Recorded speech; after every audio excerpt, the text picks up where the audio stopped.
Assalamualaikum warahmatullahi wabarakatuh. Selamat datang para peserta training online, training sertifikasi layak sehat, SLS, dan sertifikasi halal untuk jasa boga, catering, depot air minum, rumah makan, dan restoran. Yang diselenggarakan hari ini, Sabtu 16 Juli 2022, yang diselenggarakan oleh Dinasti Akademi. Memperkenalkan diri, saya sebagai moderator yang akan membantu acara pada hari ini dengan saya, Ikhwanul Muslimin Eskom. Baik, selanjutnya saya akan membacakan peraturan peserta training pada hari ini. Yang pertama, link Zoom hanya untuk peserta yang terdaftar di Dinasti Akademi, dilarang untuk disebarluaskan. Selanjutnya, peserta dipersilakan menghidupkan video dan mematikan suara, kecuali jika diminta oleh trainer atau panitia. Jika ada pertanyaan, silakan mengajukan melalui chat Zoom. ID peserta menggunakan format nomor peserta _ nama lengkap. Peserta harap menggunakan pakaian yang sopan, dan koneksi internet diharapkan dalam keadaan stabil. Baik, selanjutnya saya akan membacakan rundown pada acara hari ini. Pukul 8.30 sampai pukul 9 dilakukan pembukaan open room Zoom meeting, pukul 9 sampai pukul 9:10. Penayangan video company profile Dinasti Akademi Profesional, lalu dilanjutkan dengan pembacaan doa, dilanjut dengan sambutan Direktur Dinasti Akademi, Bapak Adi Riyadi, lalu pembacaan informasi profile trainer.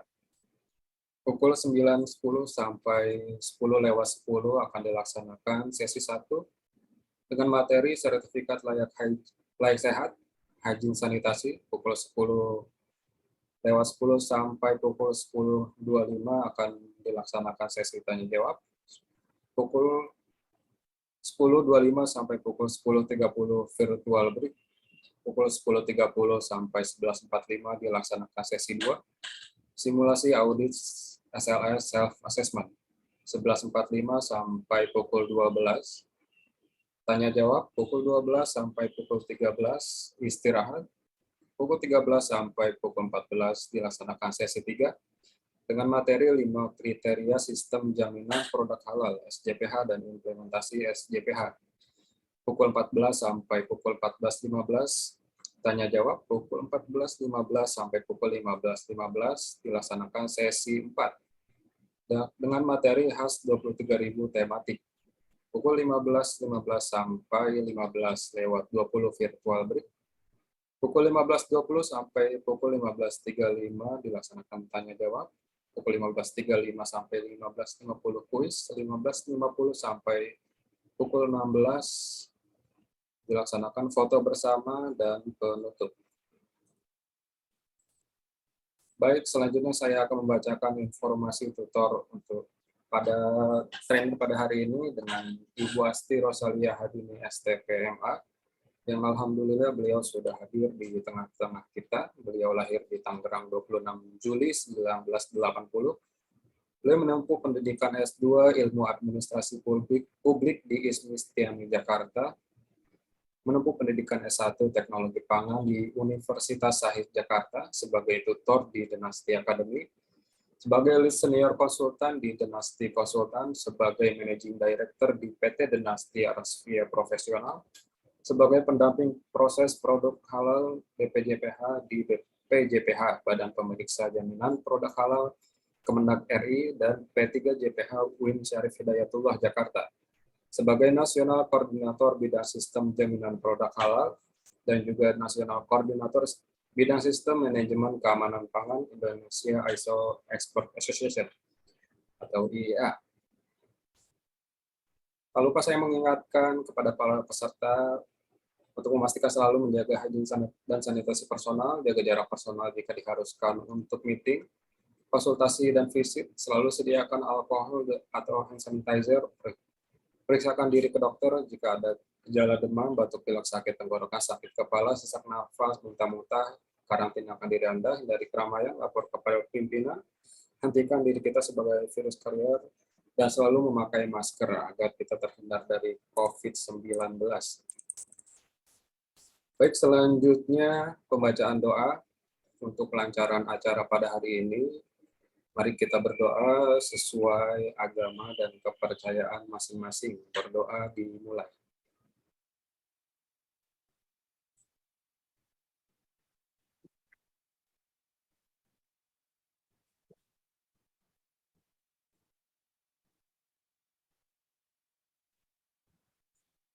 Berdoa selesai.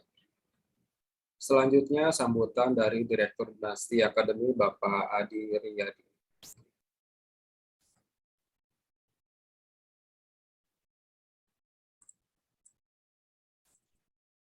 Assalamualaikum warahmatullahi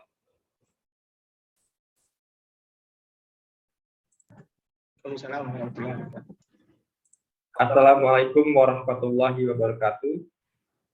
Di hari yang indah ini, saya ingin mengucapkan terima kasih pada seluruh tim Dinasti Akademik yang telah bekerja keras untuk mewujudkan program pelatihan ini. Program pelatihan ini sangat bermanfaat untuk diterapkan di industri.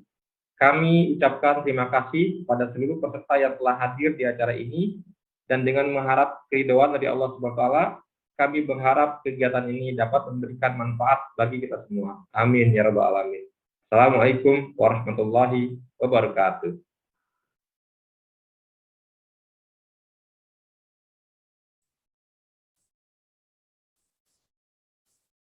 Baik, untuk selanjutnya saya akan menyapa tutor kita pada acara hari ini, Ibu Asti.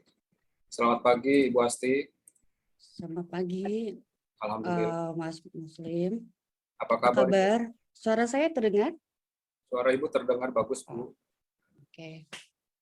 Baik. Untuk efisiensi waktu, dipersilakan kepada Ibu Asti untuk menyampaikan materinya. Terima kasih.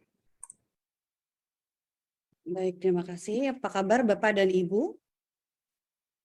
Mungkin sebelum dimulai, saya minta open video kali ya, Mas. Ada sesi foto bersama di depan atau di terakhir ya, Mas ya? Sesi Oh, foto. kawan, alhamdulillah. Terakhir ya. Boleh minta di depan juga, biar takutnya nanti ada yang sibuk pas sore. Oke, boleh. Silakan kepada para peserta untuk membuka videonya. Kita akan melaksanakan sesi foto bersama. Sebentar ya. Silakan Bapak Jimmy untuk membuka videonya, Ibu Emma, Ibu Robika, Bu Emma manggil di bandara ya? Ibu Dede Kamelia, Bapak Ibu Nawa, Bapak Ibu Awa. Robika. Oh, Silakan membuka videonya. Kita akan melaksanakan sesi foto. Pak Adi, Bu Jessica. Oke, saya rasa cukup ya. ya. Baik, aba-aba, hitungan ketiga.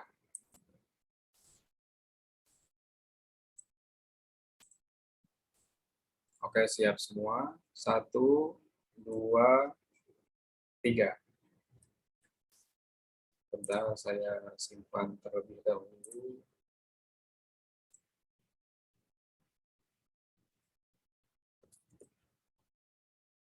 Oke, sekali lagi Bapak-Bapak, Ibu-Ibu.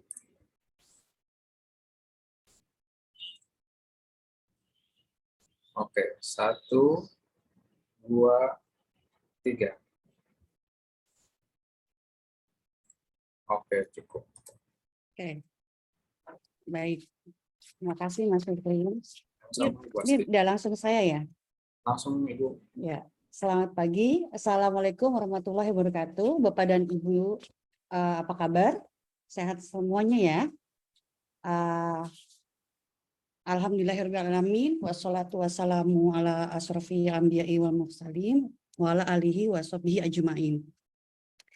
Yang saya hormati Bapak Dr. Adi Riyadi selaku Direktur Dinasti Akademi, dan juga saya ucapkan selamat datang kepada Bapak dan Ibu peserta training, dan juga saya mengucapkan terima kasih kepada para panitia tim Dinasti Akademi yang sudah melaksanakan acara training sertifikasi layak sehat dan sertifikasi halal untuk jasa boga, catering, depot air minum, dan rumah makan dan restoran. Mungkin untuk supaya nggak bosan ya nanti kalau pas pada saat saya memaparkan materi, mohon untuk boleh bertanya ya. Memang ada sesi pertanyaan di belakang ya, Mas Muslim ya. Tapi kalau misalkan ada dari Bapak Ibu, teman-teman semua, dan saya juga mengucapkan terima kasih atas dukungannya dari tim Dinasti Konsultan ini. Sangat luar biasa gitu, walaupun masih pada ada yang di bandara, ada yang di mana-mana ya. Ayo, masih tetap semangat ya. Walaupun ada yang kebanjiran nggak rumahnya? Nggak ada ya? Oke. Saya udah diizinkan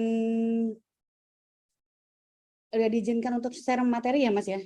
Sudah diizinkan Bu, silakan Bu.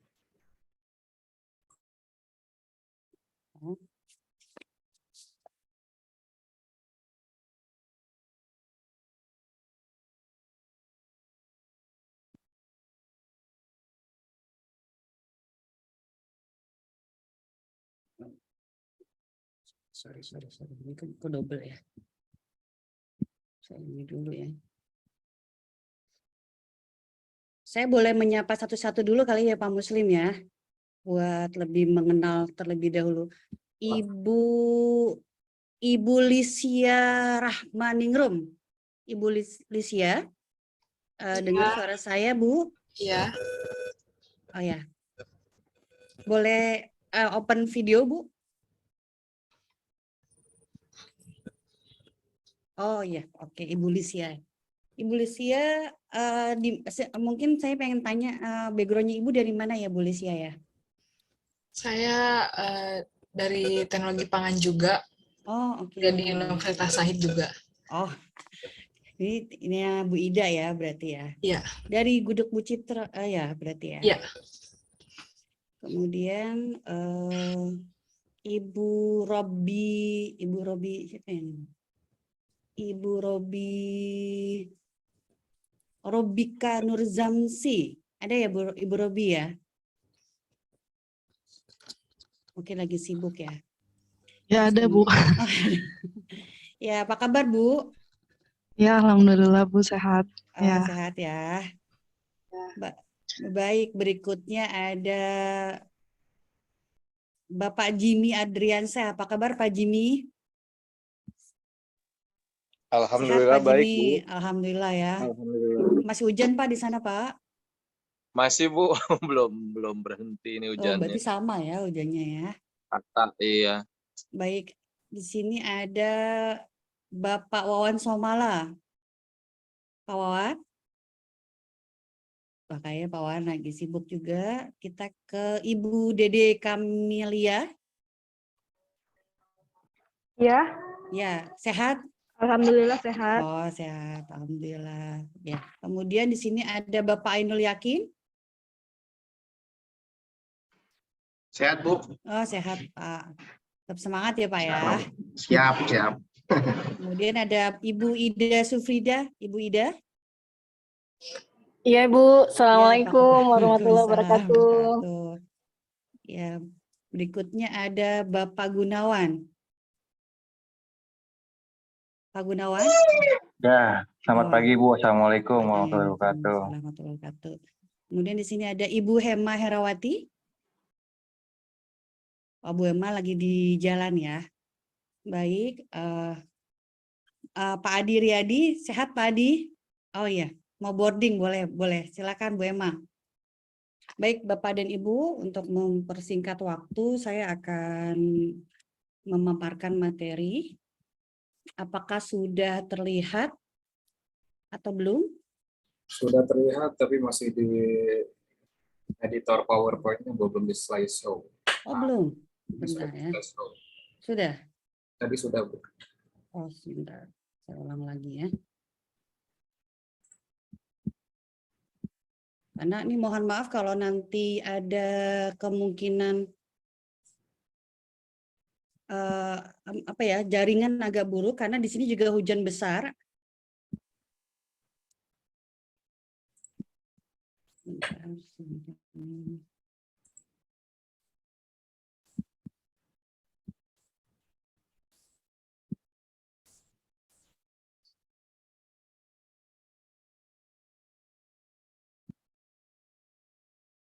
Sudah terlihat?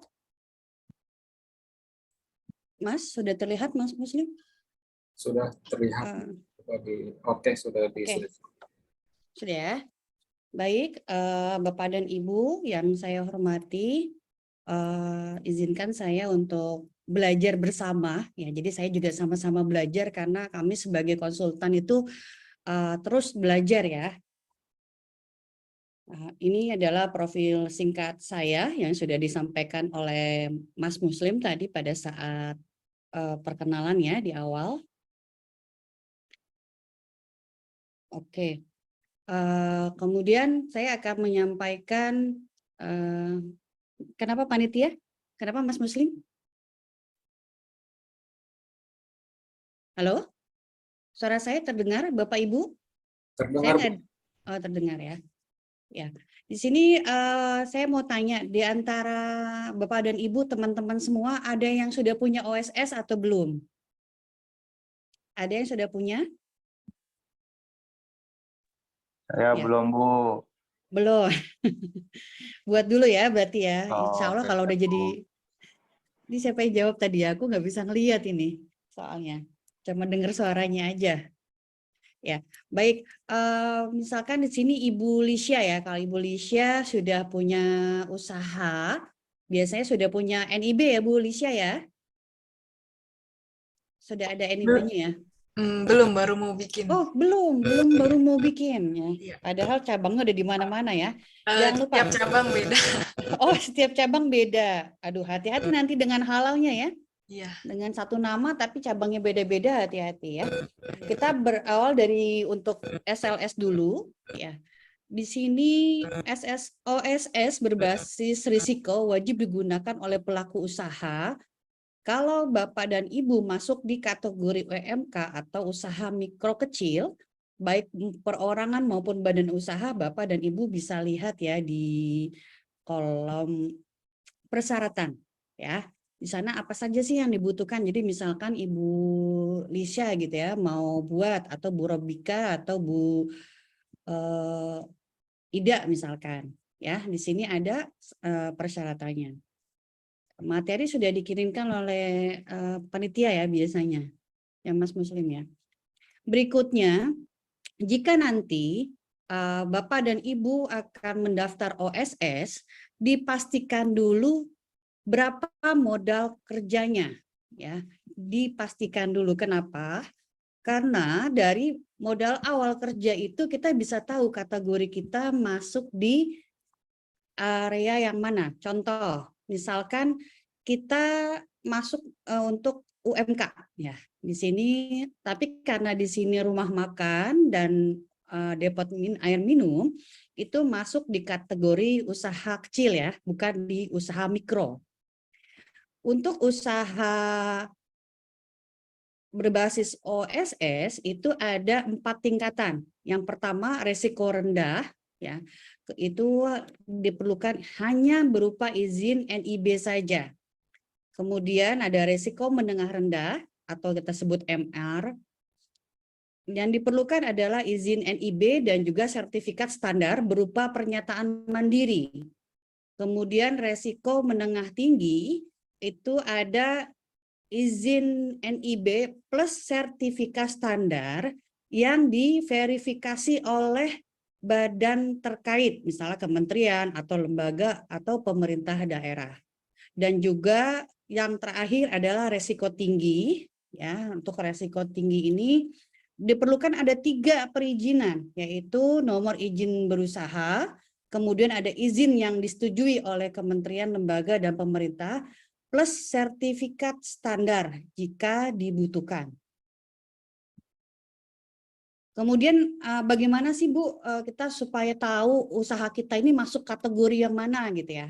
Ini Bu Lisya baru mau buat nih, atau Bu Robika atau Pak Gunawan misalnya. Kita mau buat modal kerja 100 juta. Berarti masuk ke dalam usaha mikro. Jadi ada perbedaan ya antara Undang-Undang Cipta Kerja yang telah disahkan oleh pemerintah, yaitu sebelumnya adalah 50 juta menjadi usaha mikro menjadi 1 miliar. Ya, mikro ini untuk UKM ya Bapak Ibu. Jadi batasannya 1 miliar itu maksudnya ke usaha mikro. Apa saja fasilitas yang diberikan oleh negara, Bapak dan Ibu bisa menggunakan untuk fasilitas, contohnya ada self-declare gratis dari pemerintah gitu ya. Asalkan Bapak dan Ibu masuk kategori yang sesuai untuk di self-declare. Kemudian kalau usaha kecil ya, kayak misalnya nih perusahaan kami nih ya, di Dinasti Konsultan kita masuk ke usaha kecil karena kita modalnya hanya 2 miliar gitu ya. Berarti kita masuknya di usaha kecil. Nah, apa saja perbedaannya? Ada 5 kategori. Pertama UMKM itu kategori 1, kategori yang kedua adalah non UMKM ya. Yang pertama non UMKM apa saja? Usaha menengah. Jadi modalnya 5 sampai 10 miliar. Kemudian ada usaha besar ya. Kalau besar itu masuk di kategori 10 sampai dengan 30 miliar. Ya, di sini supaya nggak bingung nanti apa namanya perbedaannya ya di mana. Kemudian untuk usaha luar negeri, nah itu pasti di atas 30 miliar. Jadi kalau Bapak dan Ibu suatu saat nanti mau bikin usaha dan ada investor, yang investornya kebetulan dari luar negeri, Bapak dan Ibu masuk di kategorinya yang sudah di atas 30 miliar biasanya ya. Berikutnya tadi sudah ya yang perizinan berbasis risiko atau tingkatan risikonya. Nah, ini kemudian ada sistem OSS dimulai dari subsistem ya, dari pendaftaran ya. Bapak dan Ibu, apabila ini kejadian di klien kita, ternyata suami istrinya bercerai gitu ya. Ternyata juga dukcapilnya terpisah. Nah, itu perlu diverifikasi lagi, apalagi kalau Bapak dan Ibu mau buat PT, misalnya Bu Lisya mau buat PT dengan suami, udah punya suami misalnya ya. Kalau sudah dipastikan ada satu orang lagi yang sifatnya netral ya, jadi bukan suami istri saja, jadi harus ada tambahan. Kenapa? Karena dikhawatirkan jika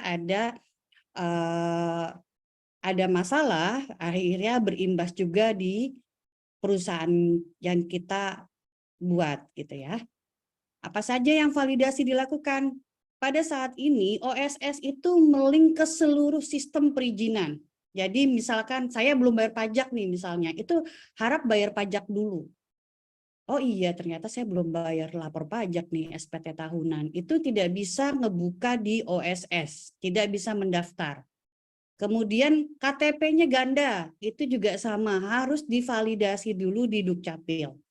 Ya, kemudian ada NPWP. Jadi yang punya OSS itu diwajibkan sudah punya NPWP. Bu, saya nggak punya NPWP, tapi kita punyanya KTP. Boleh nggak? Boleh. Jadi KTP yang terpenting adalah KTP-nya terverifikasi. Kemudian untuk di sini ada akta AHU, itu sudah di Kementerian Kemenhum ya, Kemenhum dan HAM, bahwa kalau Bapak dan Ibu sudah mempunyai perusahaan, pasti ada aktanya. Dan juga nanti akan dicek kembali untuk profil pelaku usahanya. Jadi apakah persyaratannya sudah sesuai atau belum, dan yang terpenting adalah sesuai dengan KBLI yang dipersyaratkan. Ya. Nah tadi sudah ya, yang rendah, menengah, menengah rendah, apa saja. Kemudian resikonya apa saja? Ada matriks resiko berdasarkan KBLI. Yang pertama dari penilaian resiko, kemudian luas lahan. Ada kejadian di mana salah satu perusahaan besar, sudah besar sekali, tapi OSS-nya masih kecil. Dan akhirnya kedetek sama pemerintah, diminta verifikasi karena ada beberapa yang harus perizinan terlink ya. Oh ketahuan nih NKV-nya belum ada misalnya. Oh halalnya belum ada, nanti bisa lanjut ya. Kemudian Bapak dan Ibu teman-teman semuanya, sudah kita ketahui ya, SLS adalah sertifikat layak sehat. Ya, sertifikat layak sehat juga biasa disebut dengan SLHS atau sertifikat layak hygiene sanitasi. Jadi apakah di sini sudah ada yang punya sertifikat sebelumnya, Bapak dan Ibu? Ini saya mau nanya siapa, pada tutup semua nih. Ada yang punya enggak? Sudah punya belum? Mas Muslim? Belum punya, Bu. Oh, belum punya. Mas Muslim, suara saya dengar atau ada trouble? Oh, Jelas, Bu, suaranya, Bu. jelas. Ya, Pak Gunawan belum punya ya. Kalau sudah Belum, Bu. punya, belum. Ya, tujuannya apa? Untuk memenuhi standar baku mutu kesehatan lingkungan, persyaratan kesehatan dan ketenagaan pangan olahan siap saji. Gitu ya. Berikutnya di sini ada sertifikat layak sehat, itu ada di Peraturan Menteri Kesehatan nomor 14 tahun 2021. Mungkin panitia bisa bantu ditaruh di grup yang MK nomor 14, Mas Muslim. Itu boleh di-share karena peraturan pemerintah. Silakan, ya ini lumayan banyak, ada 2000 lembar ya, kalau nggak salah. Itu untuk persyaratannya, Mas Muslim boleh di-share ya, yang untuk di grup WhatsApp grup peserta. Itu ada 1833 halaman, Bapak dan Ibu bisa cek di halaman 1682 atau 1682. Kebayang nggak baca perundang-undangan sebanyak itu? Ya, jadi insya Allah dengan adanya materi ini jadi lebih ringkas ya, teman-teman semuanya ya. Nah, tadi sudah ada ya dari mulai permohonan, ya. Jadi kalau ada perseorangan hanya diperlukan NIK dan IKTP saja. Kemudian non perseorangan, ya itu bisa juga dengan termasuk penanggung jawab kegiatan, ya bisa diminta. Di sini ada izin usaha, kemudian ada juga untuk pembaruan izin usaha. Jadi kalau masih baru bikinnya yang baru ya. Nah, nanti ke depannya akan ada sanksi atau punishment berupa peringatan dan juga penghentian sementara kegiatan usaha, baik denda administrasi atau pencabutan NIB atau izin usaha ya. Kalau sampai kita tidak menjalankan, ketika kita sudah daftar tapi tidak menjalankan sistem, kita sudah terdeteksi di OSS. Persyaratannya apa saja yang untuk SLS? Pertama, dokumen perizinan berusaha. Jadi Bu Lisya tolong dibuat dulu ya Bu untuk perizinannya. Kemudian Pak Gunawan juga sama kalau mau buat, atau Pak Jimmy, Pak Wawan, dan Bu Ida misalnya ya. Kemudian bagaimana persyaratannya apa? Sudah harus 1 tahun berjalan baru bisa ikut SLHS. Kenapa 1 tahun? Karena kalau Bu saya mau ikut training SLS, pasti saya akan tanya, berapa lama Ibu sudah punya usaha? Ya baru seminggu gitu, kira-kira dikasih nggak?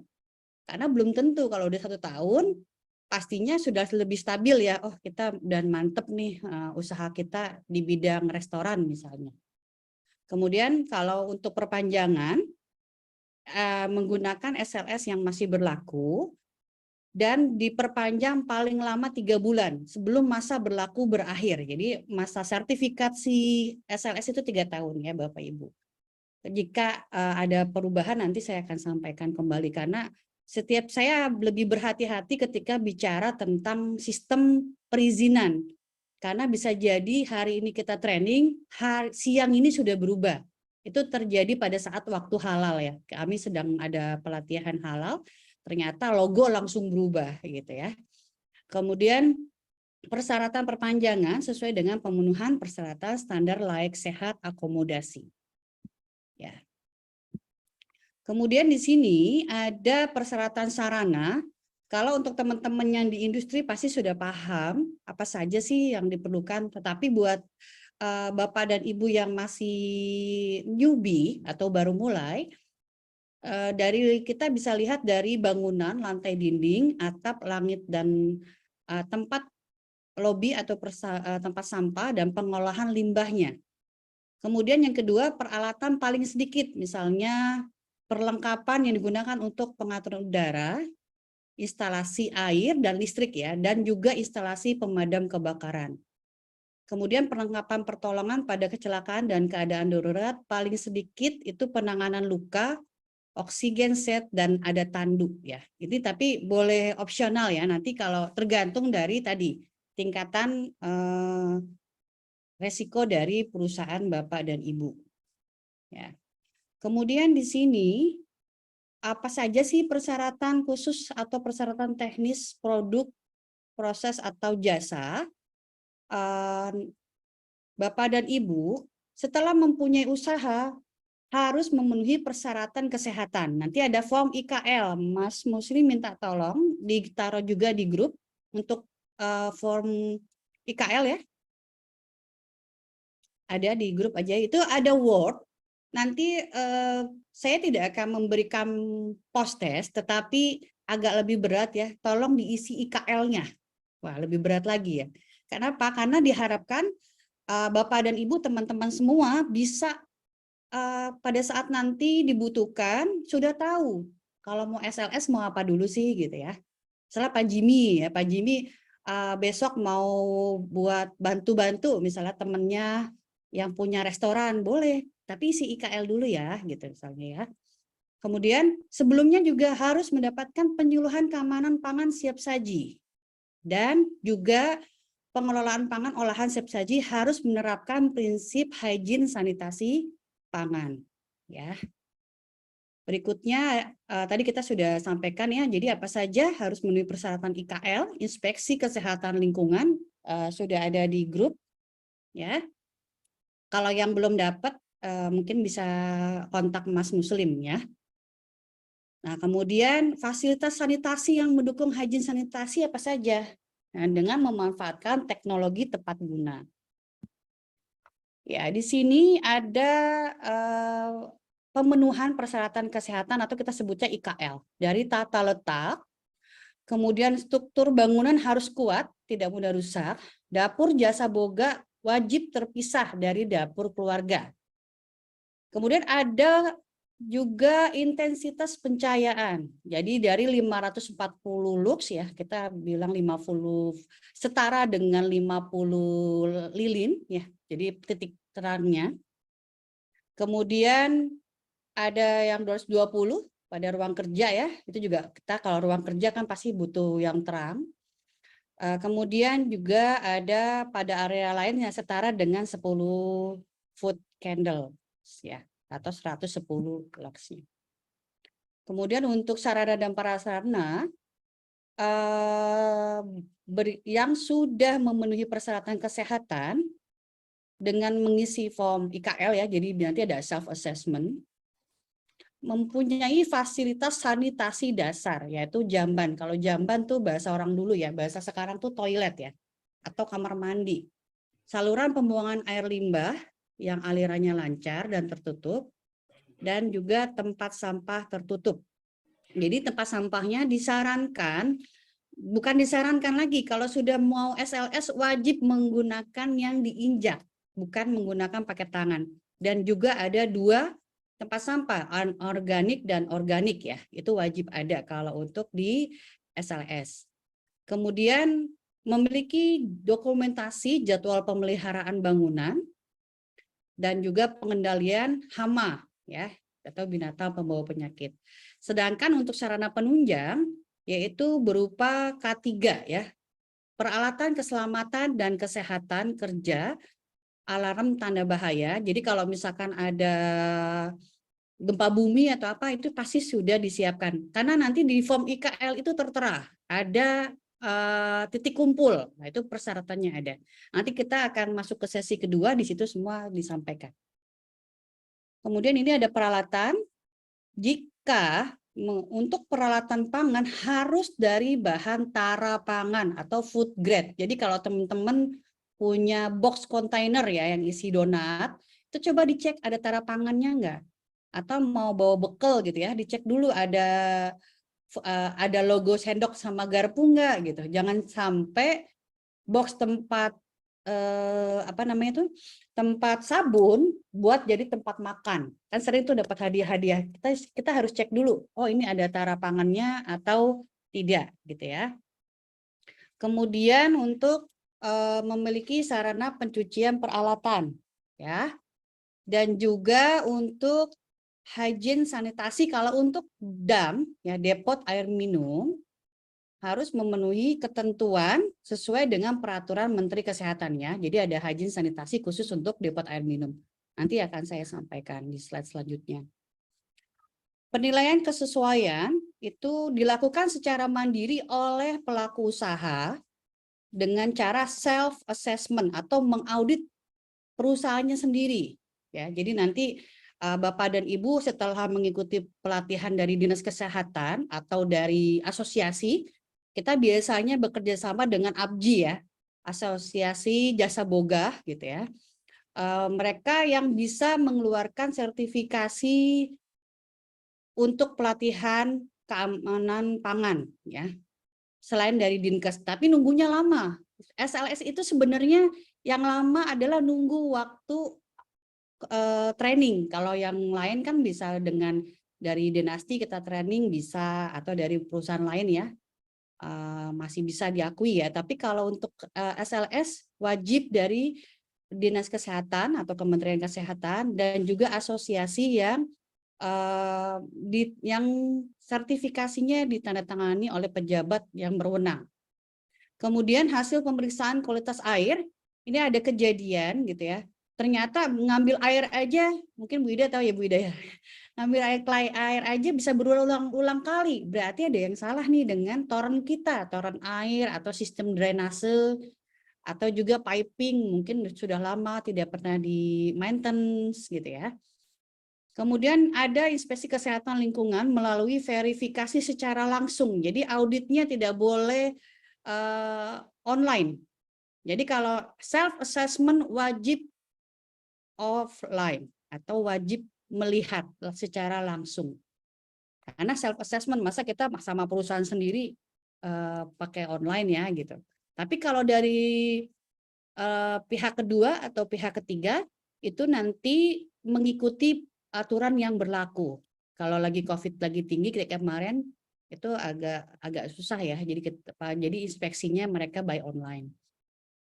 Kemudian di sini ada penilaian minimal 70, ya. 70 juga biasanya disuruh ulang, tapi yang lulus adalah 80. Jadi persyaratan inspeksi administrasi. Jadi kalau misalkan Bapak Ibu sudah dapat, oh saya dapat nilai 90 nih Bu, gitu. Oh kalau 90 ya udah pasti lulus gitu. Tapi diperlihatkan apa sih corrective actionnya setelah kita melakukan audit. Misalkan contoh, belum dikalibrasi gitu, ya, peralatan otoklavnya karena bikin bandeng presto misalnya. Nah itu berarti harus segera divalidasi dulu, ya.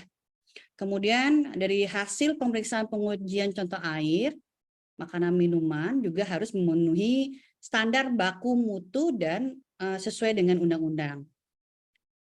Dan penilaian kesesuaian dilakukan oleh pemerintah daerah atau Pemda dan dapat juga melibatkan dinas terkait. Jadi ada beberapa dinas terkait di sini yang akan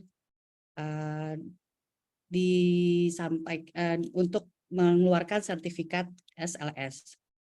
Kemudian untuk inspeksi kesehatan lingkungan nanti kita ada materi kedua, ya, Mas Muslim, ya.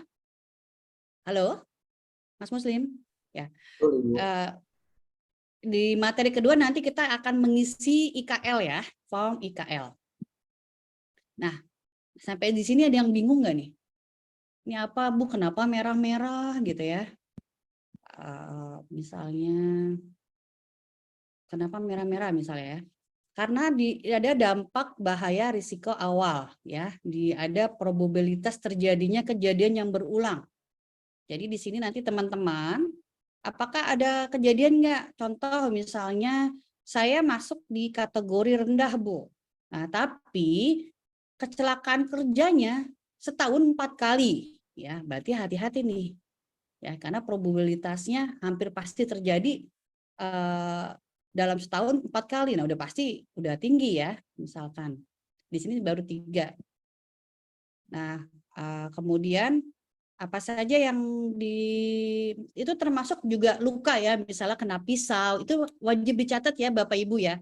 Oh chef saya kemarin lagi potong ayam kena tangannya. Nah, itu wajib dilaporkan. Bagaimana? Tapi kalau seandainya dalam sebulan kena tangannya terus, berarti ada kesalahan di sistem.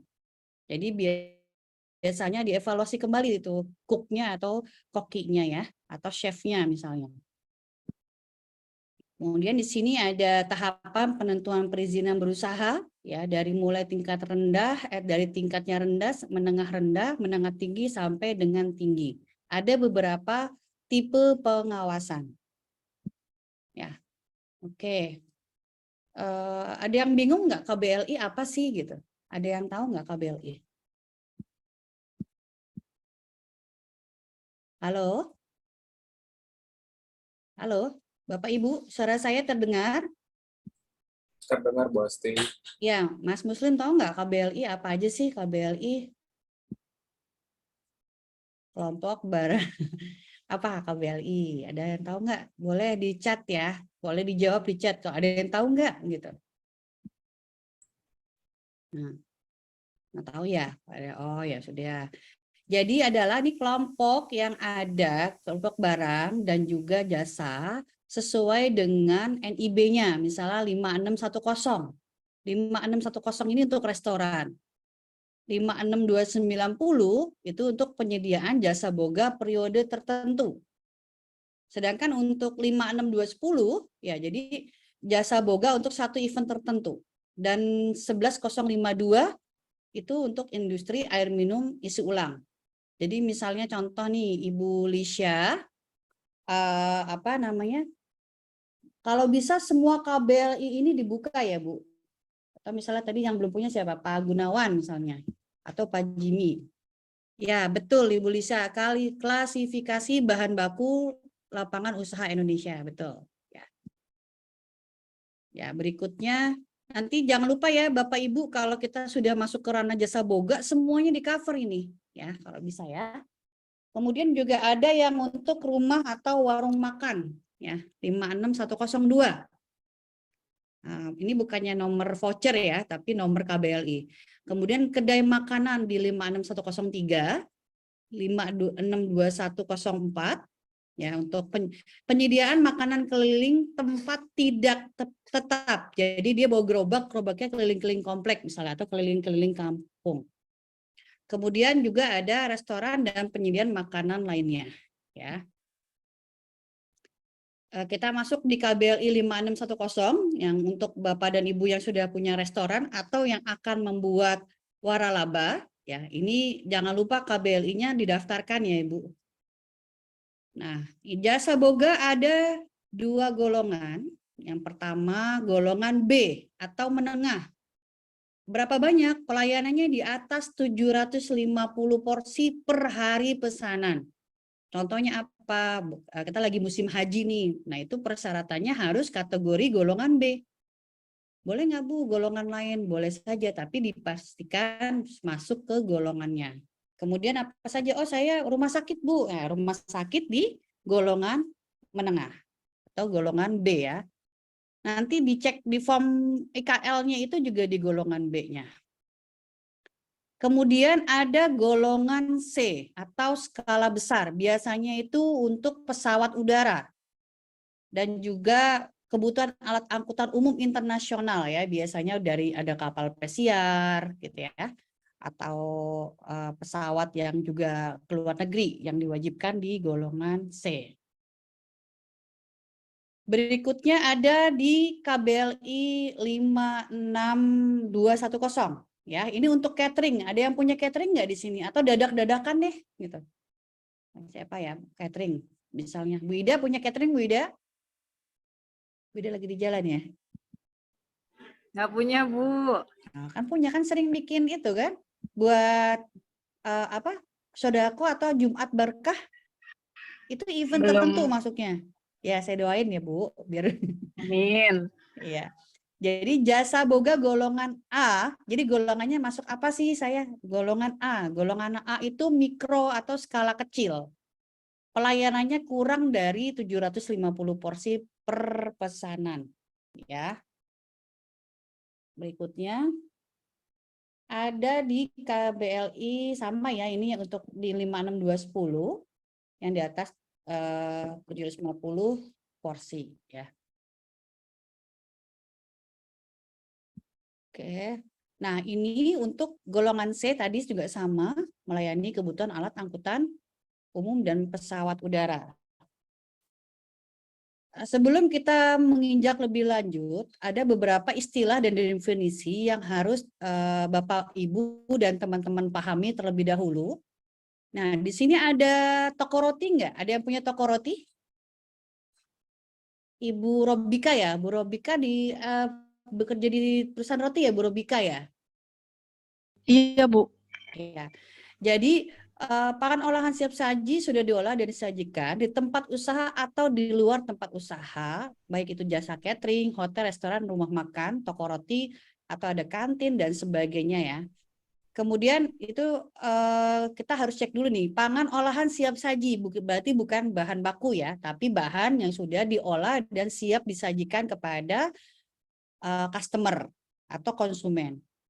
Kemudian ada lagi istilah keamanan pangan olahan siap saji, ya, kondisi dan upaya yang diperlukan untuk mencegah pangan olahan siap saji dari kemungkinan cemaran biologis, kimia, dan benda lainnya yang dapat mengganggu, merugikan, dan membahayakan kesehatan manusia serta tidak bertentangan dengan agama.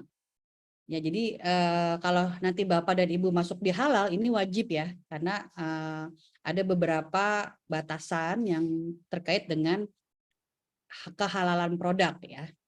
Dan juga budaya masyarakat sehingga aman untuk dikonsumsi. Di sini ada lagi bahasanya TPP. Besok jangan kalau pas lagi mau IKL, TPP apa ya? TPP gitu ya. TPP adalah tempat pengelolaan pangan ya, atau sarana produksinya yang baik yang bersifat komersial maupun yang non komersial. Tapi biasanya yang disampaikan tuh kalau kita yang komersial ya, kalau non komersial itu yang nggak dijual biasanya, dia buat khusus sendiri. Nah, untuk TPP komersial contohnya apa? Catering ya, restoran, depot air minum juga termasuk di TPP komersial. Oke, berikutnya ada jasa boga atau catering. Apa yang maksudnya jasa boga catering? TPP yang produknya siap dikonsumsi bagi umum di luar tempat usaha atas dasar pesanan, tidak melayani makan di tempat atau tidak dine-in. Ya, kalau catering pasti dibawa pulang ya, nggak mungkin dine-in ya. Kalau dine-in berarti bukan catering namanya. Kemudian ada lagi restoran. Nah, kalau restoran TPP yang produknya siap dikonsumsi bagi umum, ya. Dan makan di tempat, ya. Jadi restoran boleh Bu dibawa pulang boleh. Kalau restoran dia ada take away ya. Kemudian ada lagi bahasa standar baku mutu kesehatan lingkungan pangan olahan siap saji. Ya, di mana merupakan spesifikasi teknis atau nilai yang dibakukan pada pangan olahan siap saji yang berhubungan dengan dan berdampak langsung terhadap kesehatan masyarakat. Jadi ada bahasa SBMLP ya, nanti ada tuh. Kemudian ada DAM. DAM itu artinya biasanya kita kalau orang kesehatan bilangnya depot air minum. Oh, mau DAM di mana di situ ya? DAM, depot air minum. Apa saja yang perlu perhatikan untuk proses pengolahan air baku menjadi air minum dalam bentuk curah dan menjual langsung kepada konsumen. Nanti ada persyaratan lagi ya. DAM itu apa saja sih? Nggak boleh apa? Itu nanti ada di slide berikutnya. Jadi apa saja persyaratan untuk DAM untuk mendapatkan SLS. Kemudian ada standar baku mutu ya. Kesehatan lingkungan pangan olahan siap saji yaitu merupakan spesifikasi teknis atau nilai yang dibakukan pada pangan olahan siap saji yang berhubungan dan berdampak langsung terhadap kesehatan masyarakat. Kemudian di sini ada persyaratan kesehatan pangan siap saji yang merupakan ketentuan teknis mengatur persyaratan sanitasi yaitu standar kebersihan dan kesehatan yang harus dipenuhi dan menjamin sanitasi pangan dan telah mencakup persyaratan hygiene. Dan SLHS sama ya, SLHS sama SLS itu sama. merupakan bukti tertulis keamanan pangan untuk pemenuhan standar baku mutu dan persyaratan kesehatan pangan olahan siap saji. Dan di sini juga ada sertifikat pelatihan keamanan pangan, bukti tertulis yang dikeluarkan oleh lembaga yang berwenang ya setelah mengikuti pelatihan. Kalau lulus ya, kalau nggak lulus ngulang lagi. Jadi jangan sampai udah dapat kuota nggak lulus ya. Jadi wajib lulus ya. Pengelola atau pemilik penanggung jawab TPP seorang yang bertanggung jawab terhadap operasional TPP ya, tempat pengolahan produksi pangan. Nah, berikutnya ada penjama pangan atau food handler yang merupakan orang yang melakukan kontak secara langsung dengan pangan, baik peralatan masak, peralatan makanan, atau siapapun yang memasak di dapur. Ya, disebutnya food handler atau penjamah pangan. Sedangkan kalau untuk tenaga sanitarian, merupakan orang yang telah lulus pendidikan di bidang kesehatan lingkungan sesuai peraturan perundang-undangan. Dan yang berikutnya ada inspeksi lingkungan, inspeksi kesehatan lingkungan, merupakan kegiatan pemeriksaan atau kita biasa sebut audit ya, atau inspection. Jadi miripnya sih bilangnya inspection, tapi kalau nanti Bapak dan Ibu setelah melakukan self-assessment lulus, maka akan diinspeksi oleh Dinkes setempat ya, sesuai dengan tempat wilayah Bapak dan Ibu melakukan produksi pangannya. Apa saja persyaratan umum usaha, yaitu bukti permohonan perizinan, tadi sudah ya untuk 1 tahun, NIB setelah diterbitkan OSS, sama ya halal juga gitu, harus 1 tahun. Kemudian untuk depot air minum memenuhi, ini terbalik ya, untuk depot air minum dipersyaratkan SLHS dulu sebelum dibuka. Kenapa? Karena sebenarnya ada depot air minum yang sudah punya brand. Ya, kita sebut saja misalnya, boleh sebut brand nggak ya di sini ya Mas ya? Boleh ya Mas ya? Mas? Boleh, Bu. Boleh ya? Misalnya apa? Air biru gitu kan? Atau apalagi ya Mas Muslim ya? Depot air minum yang terkenal ya? Ada yang tahu nggak? Kalau yang tahu boleh di chat ya. Ya. Oke. Berikutnya ada persyaratan khusus dan untuk produk, proses, dan atau jasa. Apa saja?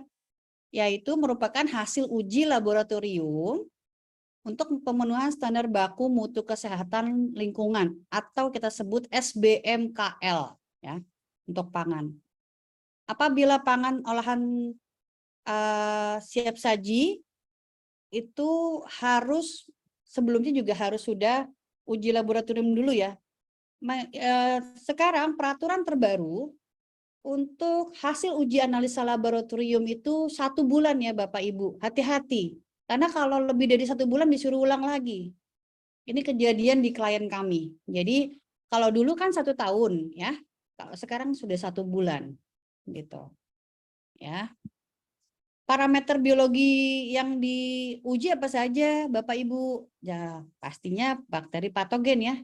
Escherichia coli ya untuk kontaminasi feses pada pangan. Dan juga parameternya air, dia akan melihat berapa koloninya. Oh kurang dari, kalau lebih bisa lolos nggak? Itu langsung merah, jadi keluar hasil labnya merah. Berarti diulang lagi. Kemudian ada makanan, dan juga ada usap alat makan, jadi Bapak dan Ibu mengirimkan sampel ke lab Kesda. Jadi jangan sampai salah ya Bu, Ibu ngirim sampelnya ke Dinkes, nggak akan diterima. Karena mereka yang menguji adalah lab Kesda ya, Laboratorium Kesehatan Daerah setempat. Kemudian di sini ada sampel pangan harus negatif ya dari cemaran kimia seperti formalin, boraks, rodamin B ya, rodamin B dan metanil yellow. Biasanya itu buat pewarna tekstil. Apabila pangan olahan siap saji diduga berpotensi terkontaminasi bahan lainnya, maka perlu dilakukan pengujian parameter tertentu seperti daerah pertambangan dan kawasan industri. Biasanya pertambangan tuh banyak apa namanya? Untuk apa?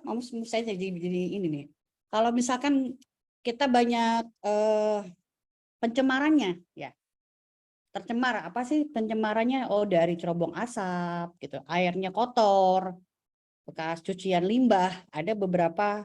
Oh, ternyata kita sebelahnya pabrik konveksi, Bu. Tapi kita sebelahnya lagi buat jual makanan. Nah, perlu diperhatikan kembali, ya Bapak Ibu. Ya, tadi sudah saya sampaikan hasil laboratorium paling lama 1 bulan. Kemudian hasil uji untuk DAM sesuai dengan peraturan Kementerian Kesehatan tentang kualitas air minum. Jadi ujinya 2 ya, sebagai uji air baku dan uji air minum biasanya diminta. Tapi kalau untuk DAM prioritasnya di uji air minum. Kenapa? Karena kalau sudah uji air minumnya lolos pasti bisa dijadikan air baku. Tapi kalau air bakunya belum tentu bisa dijadikan air minum. Kemudian sampel pangan, olahan siap saji yang diuji pada laboratorium, wajib ada akreditasi KAN atau KAN. Atau bisa juga di laboratorium yang ditetapkan oleh pemerintah daerah. Kemudian di sini ada form self-assessment udah diterima ya Bapak Ibu ya. Nanti kita ada role play pengisian, dibagi 2 tim ya Mas Muslim ya. Untuk sama-sama ngisi bareng.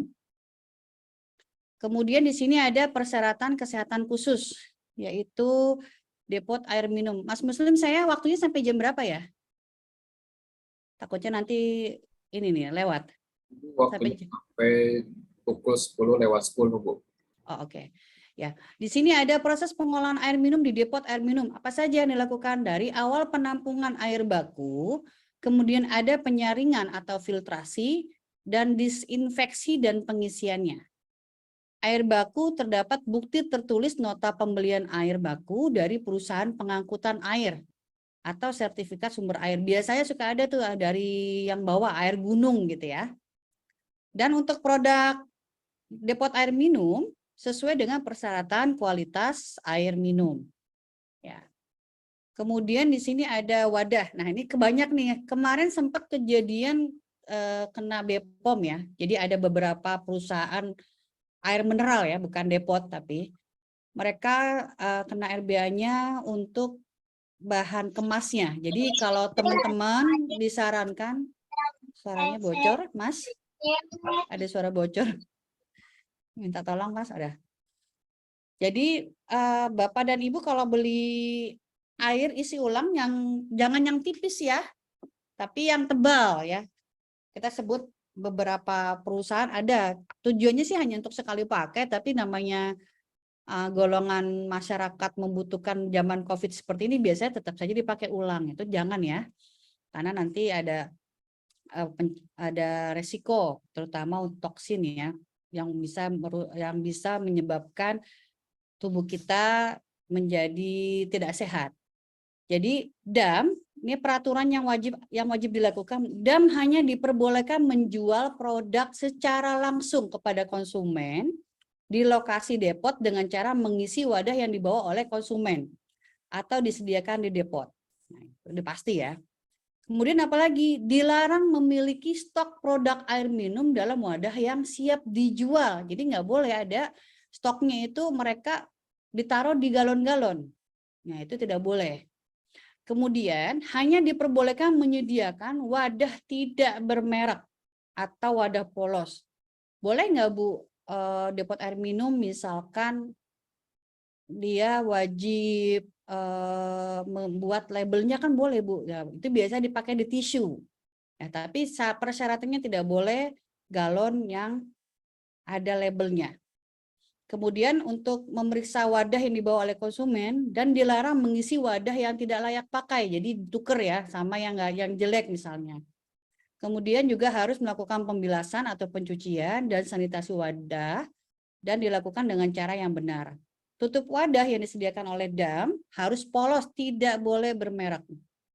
Dan tidak diperbolehkan memasang segel atau shrink wrap. Ya, itu bukan jualan air isi ulang, namanya jual air kemasan nanti ya.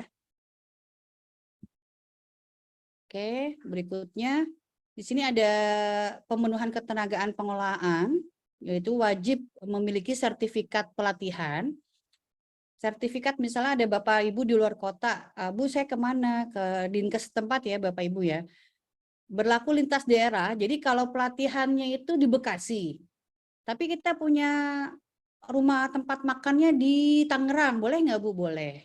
Ya, tapi peraturan ini mengikuti peraturan terbaru nanti ya. Jika ada updatean terbaru akan saya sampaikan.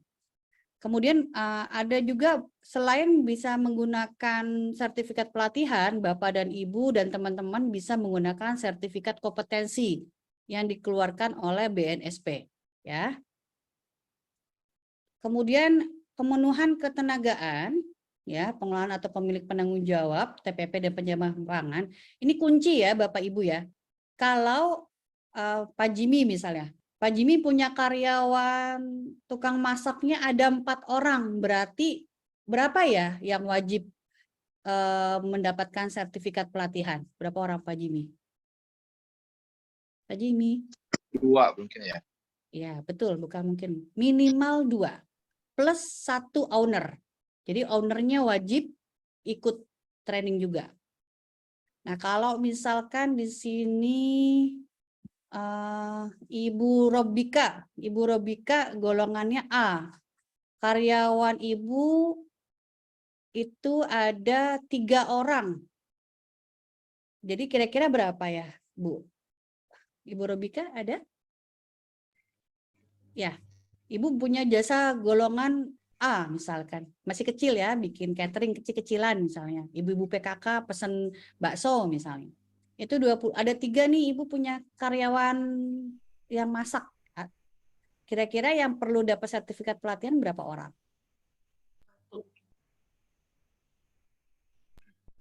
Berapa ya? 20% dari 3 orang berapa, Bu? Oh, salah nggak? Ya, Bu? 20%-nya. Ya, 1 mungkin Iya, 1 orang. betul ya, 1 ya. Kemudian, Oh iya, iya mau betul. 1. nanya Bu. dulu nih ya. Silakan, Bu. Iya, tadi dapat sertifikat pelatihan itu harus dari itu Bu, badan profesi ya Bu ya? Badan Bukan, profesi kalau yang sertifikat mengeluarkan. pelatihan itu dari Dinkes, Ibu. Oh ya, Dinkes kita berarti Iya, ngajuin ya Bu? iya ngajuin. Ibu kecamatannya di mana? Oh ya, kan saya PT Bu, banyak sih untuk seluruh Indonesia ada Iya. gitu. Iya, jadi Kemarin dapatnya yang di Sawah Besar ya, itu ada pemeriksaan juga. bukan. Kantor pusat di mana Oh, kantor kantor pusat? pusat di Kalideres Bu, Oke, Central Kitchen? sama. Oh, di Kalideresnya berarti. Iya. Oh, berarti dari kita daftar dari sana ya Bu? Iya, daftar dulu di nanti biasanya kalau udah ada yang kalau klien dinasti itu yang sudah jadi klien kita selalu prioritaskan Ibu. Ada dari Sudin itu gratis, kita kasih tahu. Bahkan yang berbayar pun yang dari Abji juga kita kasih tahu. Mungkin Karena butuh memang informasi itu ya Bu. informasinya limited, Bu, limited edition. Saya cari-cari Dan sembarangan kesana. orang bisa dapat memang. Karena pas sudah dapat tutup gitu. Nanti ada lagi di bulan Oktober ya, Ibu ya. Info ya Bu. Boleh, insya Allah. Kalau Ibu sudah jadi klien Dinasti, pasti kita prioritaskan. Atau sudah pernah ikut training Dinasti Academy, kita pasti akan info. Baik yang gratis ataupun berbayar ya. Tapi biasanya cuma boleh nitip-nitip 1 kita, Bu. Itu konsultannya yang repot, iya. Selepin Pak, selepin 1 Pak, gitu kan. Jadi boleh Bu, bisa gitu. Karena bayangkan kuota hanya 300 untuk seluruh Jakarta. Kebayang nggak? Gitu. Ya. Jadi kadang-kadang sama Abji juga minta tolong juga, Bu, Yuli bisa Bu Yuli saya minta buat ini dong catering 1 gitu ya. Nggak bisa Bu full gitu. Ada lagi kan lama lagi nunggunya. Kalau setahun cuman 3 atau 4 kali. Sedangkan Dinkes itu cuma setahun sekali sampai 2 kali. Bagaimana kalau saya pakai sertifikat kompetensi aja boleh nggak Bu? Boleh. Tapi kalau sertifikat kompetensi kan berbayar ya Bu ya, lebih mahal gitu ya. Kemudian ada golongan C, misalkan di sini ada Bapak Gunawan. Pak Gunawan?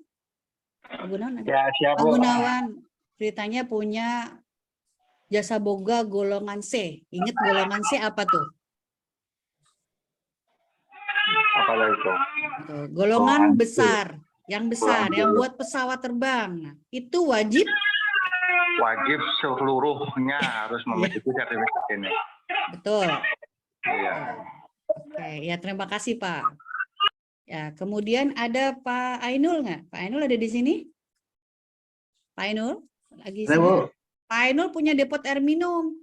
Hmm. Karyawan Bapak ada 20 orang. Kira-kira berarti berapa yang wajib ikut? 10, Bu. 10 orang. Oh, iya, betul. 10 orang. Nah, kalau pengusaha tepuk jidat nih, aduh 10 orang suruh ikut pelatihan ya, gitu. Kemudian penjama pangan dan pelaku usaha itu juga wajib ya, harus terbebas dari penyakit menular. Jadi ada yang kena COVID jangan masuk ya, diare atau tipes gitu ya, dan sebagainya. Berikut, selanjutnya ada penilaian kesesuaian dan pengawasan. Nah, tadi jangan lupa yang tadi pertama kali ya di depan, kalau tinggi pemenuhan standar, menengah tinggi NIB, dan pemenuhan standar, yang rendah adalah pemenuhan standar saja. Kemudian ada standar baku mutu kesehatan lingkungan, ada SBMKL, dan juga di sini ada penilaian kesesuaian terhadap standar peraturan menteri untuk mendapatkan SLHS. Dan jadi jangan lupa ada inspeksi kesehatan lingkungan, nanti kita akan ada di materi kedua untuk IKL, dan pemenuhan ketenagaan. Nanti Bapak dan Ibu akan mengaudit dirinya sendiri ya, tapi bahasanya bukan mengaudit diri sendiri, jadi bahasanya mengaudit perusahaannya atau usahanya sendiri. Ya. Ini tadi pertanyaan dari Bu Robika ya, siapa aja yang bisa menerbitkan? Otoritas kesehatan setempat ya.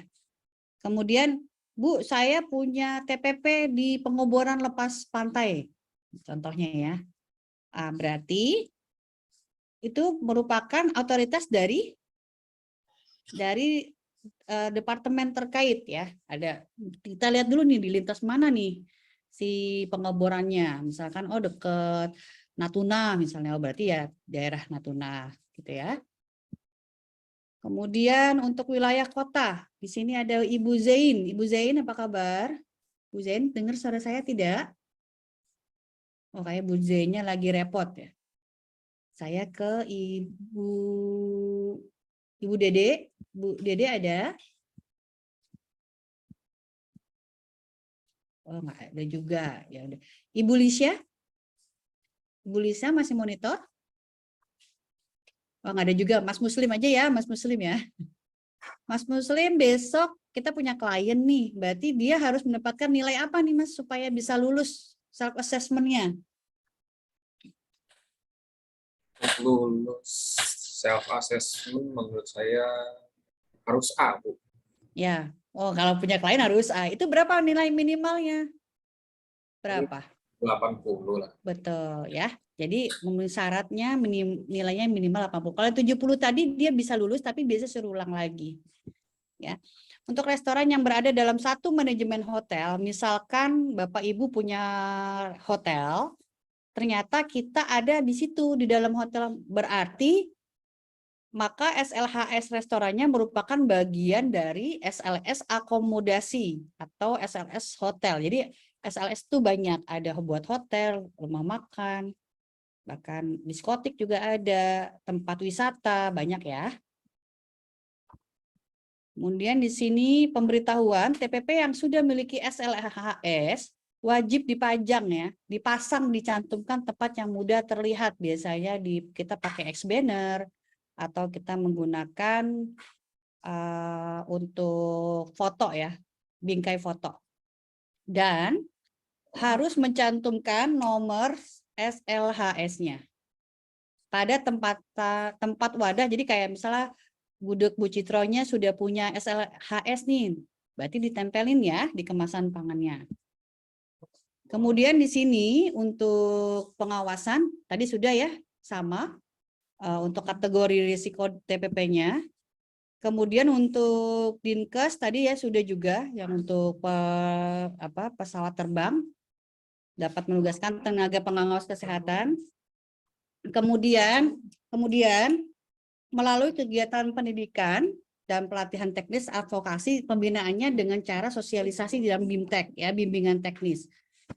Selanjutnya ada pembinaan dilakukan secara berkala, baik secara terpadu maupun masing-masing sesuai kewenangannya. Dan yang terakhir di sini saya ada agak cepat sedikit ya, udah agak panjang nih. Golongan untuk rumah makan. Ya, misalkan rumah makan golongan A1 dan A2. Nanti kita akan lebih lengkapnya di IKL. Terus yang punya gerobaknya jajanan keliling itu di KBLI 56104, ada golongan A1, A2, dan golongan B. Kemudian di sini ada juga untuk KBLI 50109 di gerai pangan, jadi kayak food court ya atau kantin, sentra pangan jajanan atau kantin. Dan berikutnya juga sama juga penilaian kesesuaiannya dengan cara self declare. Ya, ada label pengawasan dan pembinaan dan juga inspeksi kesehatan lingkungan. Nah, ini juga sama dari Dinkes dan kabupaten setempat ya, Bapak Ibu.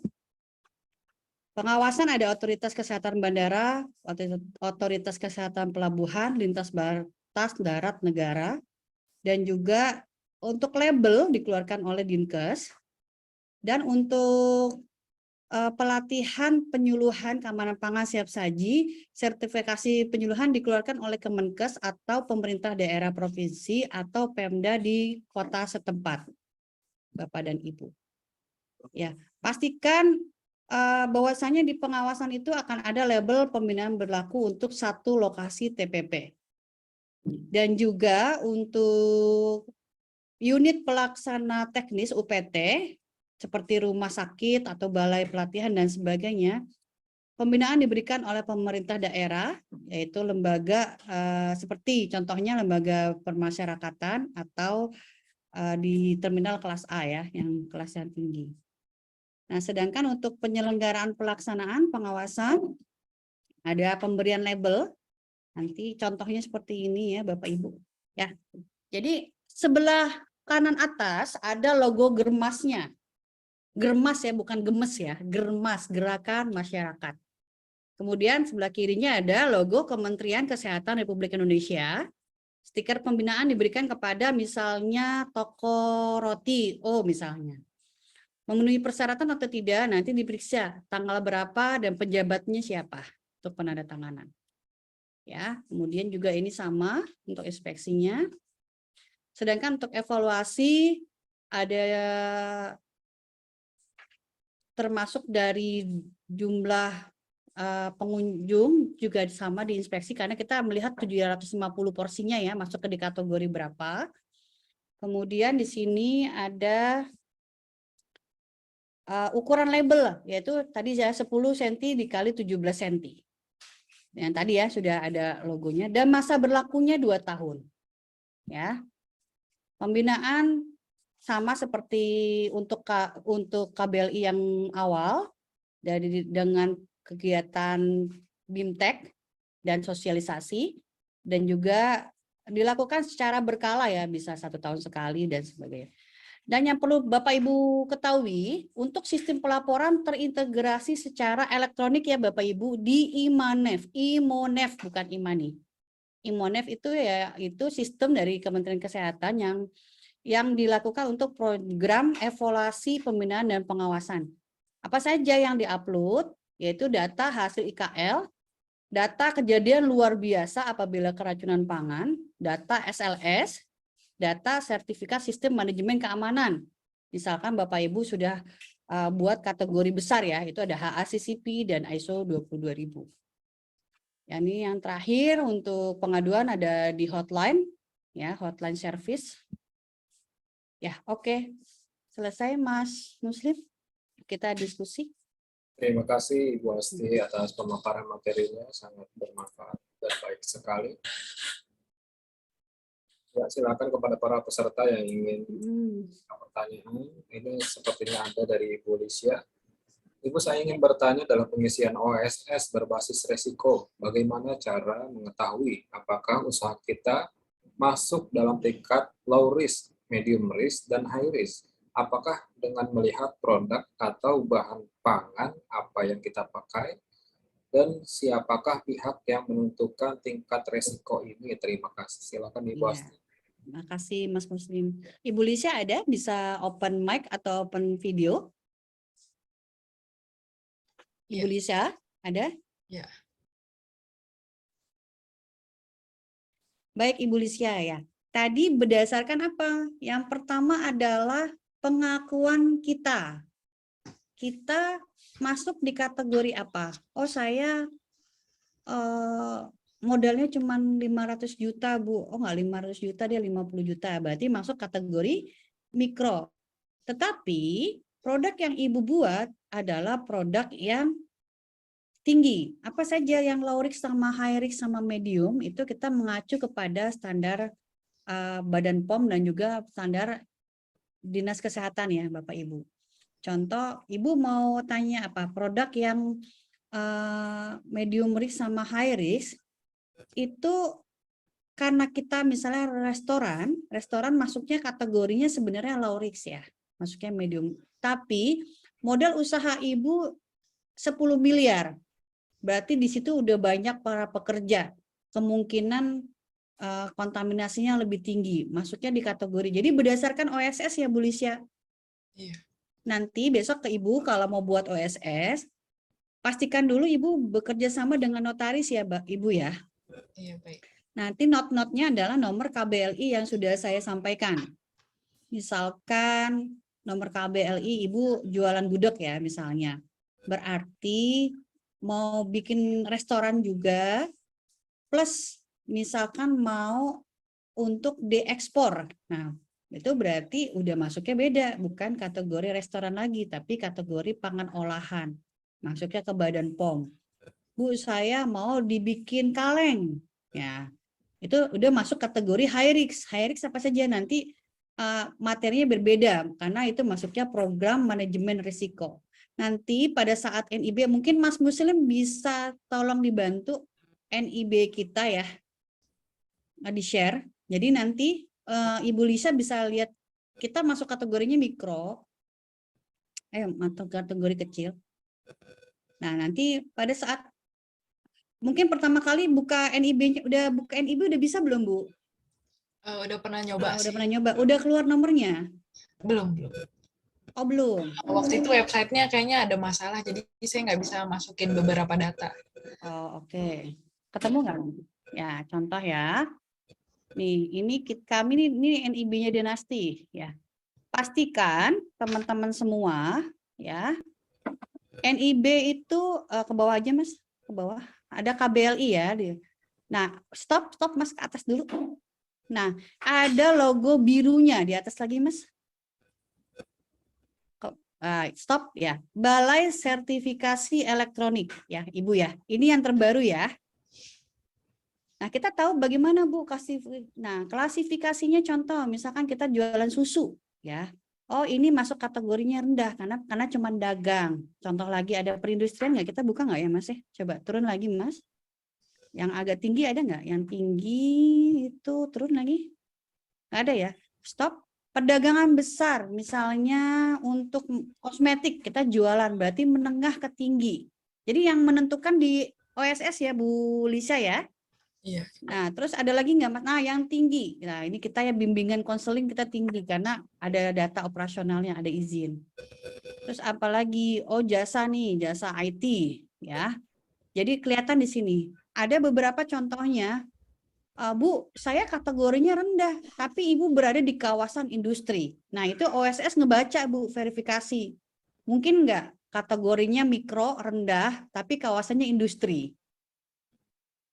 Biasanya akan diminta oleh BKPM untuk upgrade.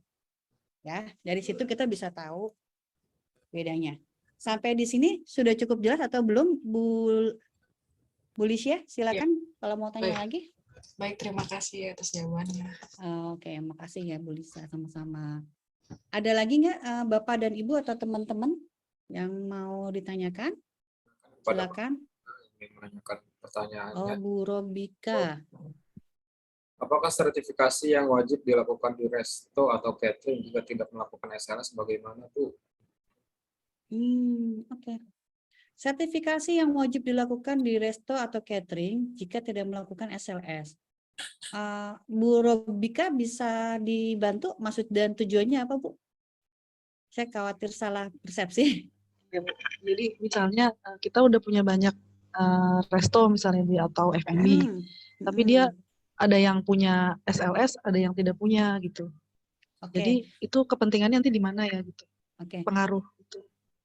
Ya, pada saat ini SLS itu belum mandatori ya Bu, masih dalam kategori disosialisasikan. Beda sama halal. Halal 2024 sudah wajib ya, Ibu Robika ya. Ibu halal sudah punya ya Bu ya, perusahaannya Bu? Iya, sudah Bu, Sudah. sudah. Nah, kalau untuk Ya. SLS sebenarnya kita bisa menginduk dari SLS utama. Jika tempat Ibu itu mendaftarkan, karena Ibu sebenarnya bisa dikategorikan golongan apa tadi? Ada A, Itu ya ada besar B, ya. atau C. Pasti yang yang resto. Iya, golongannya tadi apa yang kalau boleh tahu golongan A, B, atau C? Lupa tadi ya. Ada berapa Banyak. satu pack per hari berapa? Kapasitas Pokoknya produksi Ibu berapa? Lebih nggak itu dari? iya, itu saya sebenarnya kerja ya Bu di Rotio. Nggak apa-apa, anggap aja perusahaan Ibu lah. Iyalah, iya itu. Jadi lebih besar sepertinya. Besar ya, di atas 750 Ya. dan karena kalau sudah besar itu Ibu punya central kitchen. Iya ada, tapi Ya. itu kayak pabrik Bu. Ya, kalau yang untuk central kitchen ini kan Ibu mengacu kepada ISO 22000 ya atau HACCP ya tadi ya. Yang Iya. tadi yang untuk dokumen lainnya. Jadi untuk induknya Ibu menggunakan sistemnya ISO atau HACCP dan sistem halal. Tetapi untuk outletnya disarankan Ibu per outlet itu sudah terdaftar SLS-nya karena dia per wilayah ya. Nah, untuk bagaimana nih caranya? Kan ini masuknya saya contoh Bu, saya di Jakarta. Jakarta aja ada 5 wilayah, Barat, Utara, Timur, Pusat, dan mana? Barat, Utara, Selatan. Timur, Selatan Utara, mana? Selatan Utara. Bu. Oh iya, Selatan lupa ya daerah sendiri. Ya, Selatan. Nah, gimana caranya? Pas itu kalau saya bilang kategori untuk Ibu ke rumah makannya atau outletnya atau tempat roti, ada 2 yang perlu dibedakan. 1, central kitchen sebagai central kitchen industrial. Ya, berarti perizinannya yang wajib yaitu halal ya dan HACCP atau ISO. Sedangkan untuk outlet Ibu wajibnya di SLS. Boleh nggak saya random aja Bu, jadi nggak semua outlet punya SLS gitu ya. Contoh Ibu di Jakarta ada berapa outlet Ibu? Ada sekitar 300 ya. Jabodetabek sih Bu, hitungannya 300. Ya. 200 sampai 300. 300. Ibu walaupun kategori besar, tapi kalau secara SLS Ibu masuk di yang B. Ya. Karena kalau karena yang untuk golongan C itu dia kategorinya yang tadi ya, yang untuk internasional dan pesawat udara ya Bu ya. Dia kayak ACS gitu. Ibu masuk ke pesawat Maksudnya udara itu, juga? Iya ada di bandara lumayan Bu. Bukan. Di Suta ada Ibu apanya? masuk di pesawat udaranya. Produknya. Iya, Ya, betul. Ya, berarti masuk kategori B ya. Nanti pada saat simulasi yang golongan B ya, yang untuk di auditnya ya. Masih bingung nih klasifikasinya A atau B atau C ya. Kalau B Iya. karena sudah di atas 10.000 piece Bu per hari, betul. Tapi kalau mengacu kepada aturan dari SLS, Ibu masuk di kategorinya B. Ya, untuk yang outlet karena dihitung berdasarkan outletnya. Di outlet ada berapa karyawan Ibu? 20 misalkan. Berarti yang wajib sertifikasi berapa orang? 10. Setengahnya. Boleh nggak Bu 100%? Apa 100% punya uji kompetensi atau punya sertifikat pangan? Ada nggak Bu? Ada, belum ada ya? Belum ada, iya. Karena itu tadi info untuk sertifikasinya itu. Iya, karena itu tadi kita aja ya Pak Mas Muslim ya, kita nitip satu aja susah banget ya. Sedangkan klien kita ada berapa banyak tuh yang catering sama rumah makan. Dan itu lama nanti kita. Terkait masalah misalnya Ibu ya, GMP kan ada juga penilaiannya di SLS ya, saya pernah lihat. Iya. Ya. Nah, kalau untuk outlet sendiri itu sebenarnya dari dasar GMP juga atau berbeda ya Bu? GMP kan Eh, kita taunya untuk pabrik ya sebenarnya. Jadi gini, kalau GMP itu kan untuk pabrik, kalau yang di otak Ibu nanti kita akan belajar materi, ini sampai jam berapa Mas Muslim? Udah. Nanti kita akan lanjut di simulasi pengisian IKL ya. Ya, sudah cukup sih waktunya. Ah, Ibu Robika mohon Makasih, maaf bisa dilanjutkan nanti ya. Karena langsung setelah ini Ibu akan tahu apa saja apa bedanya sih GMP sama SLS gitu ya. Ya, Oke. terima kasih Bu. Ya, sama-sama Bu Robika, jangan kemana-mana ya setelah ini. Ya, silakan Mas Muslim. Baik, Ibu Asti, Terima kasih. selanjutnya kita akan masuk virtual break selama 5 menit. Kita akan kembali lagi pukul 10.32. Ya, silakan kepada para 10.32 ya. Betul. Oke, makasih. Silakan kepada para peserta yang ingin istirahat terlebih dahulu, dipersilakan.